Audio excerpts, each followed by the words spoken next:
Comienza o día con una meditación cortico y poderoso. Awe Dios que papo medita. Presenta pa Nairalyn Felicia.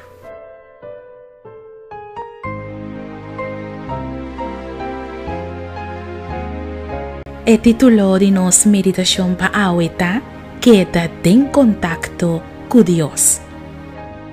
Casi seguro, boalanta awe con algún plan nang pa ejecutar riba etia di awe.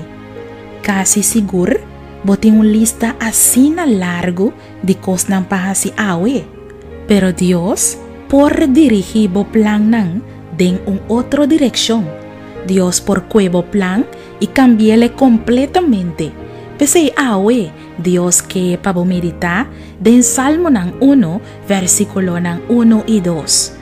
Bendición na ta ehende kunota kana den el consejo di malvado nang. Ni ta para den el camino di pecador nang. Ni ta sinta riba estul di bofonado nang. Mas su delicia ta den el ley di Señor y den su ley eta medita de día y a noche.